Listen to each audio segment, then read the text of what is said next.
السوال السابع، ساتواں سوال، ما قولکم فی تکثیر الصلاۃ علی النبی صلی اللہ علیہ وسلم وقراءۃ دلائل الخیرات والاوراد۔ ساتواں سوال یہ ہے کہ حضور اکرم صلی اللہ علیہ وسلم کے پر کثرت کے ساتھ درود پڑھنا تمہاری رائے کیا ہے؟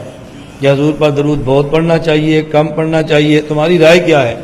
نمبر 2، اسی کے اندر بات فرمائی کہ دلائل الخیرات ایک کتاب ہے ابو عبداللہ محمد بن سلیمان الجزولی کی، ان کی وفات سن 870 ہجری میں ہے۔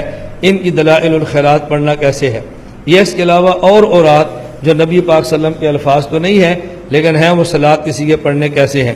حضرت فرماتے ہیں یستحب عندنا تکثیر الصلاۃ علی النبی صلی اللہ علیہ وسلم وهو من ارجى الطاعات واحب المندوبات سواء كان بقراءة الدلائل والاوراد الصلواتیہ المؤلفہ فی غیر ذلك او بغیرها۔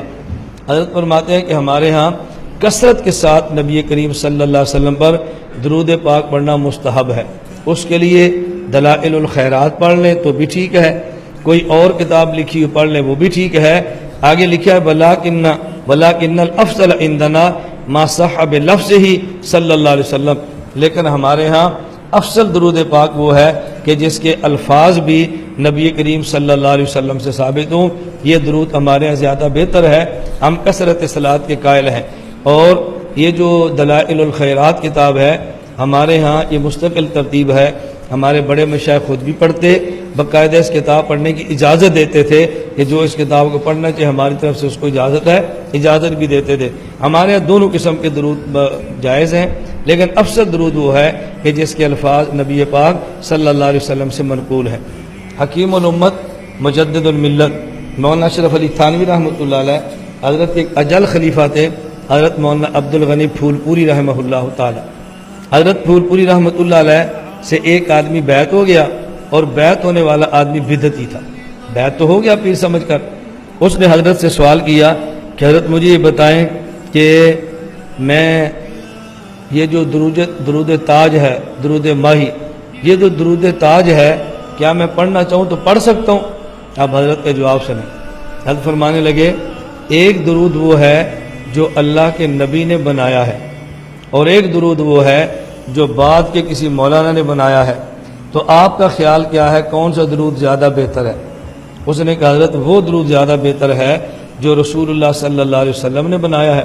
تو حضرت فرمانے لگے اللہم صلی علی محمد وعلی آل محمد کما صلیت علی ابراہیم وعلی آل ابراہیم انک حمید مجید، اللہم بارک علی محمد وعلی آل محمد کما بارکت علی ابراہیم وعلی آل ابراہیم انک حمید مجید۔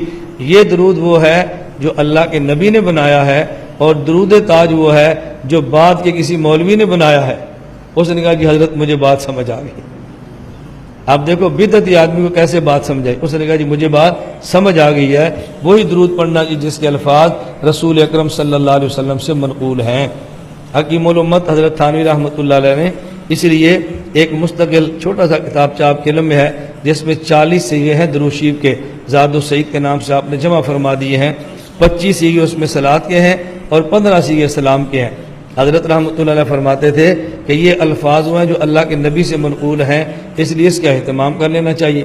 مناجات مقبول کے نام پہ حضرت نے مستقل کتاب تصنیفات فرما دی ہے اور اس کی 7 منزلیں بنا دی ہیں۔ فرمایا روزانہ ایک منزل پڑھو تو جتنی احادیث میں دعائیں آتی ہیں ان میں ساری تو نہیں لیکن بہت ساری دعائیں اس کے اندر آ گئی ہیں، یہ دعا بھی ہو جائے گی اور ان الفاظ کے ساتھ ہوگی جو رسول اکرم صلی اللہ علیہ وسلم سے منقول ہیں۔ علماء دیوبند کیا کثرت کے ساتھ درود پڑھنا مستحب ہے، لیکن افضل وہ الفاظ ہیں جو نبی کریم صلی اللہ علیہ وسلم کی زبان مبارک سے ادا ہوئے ہیں۔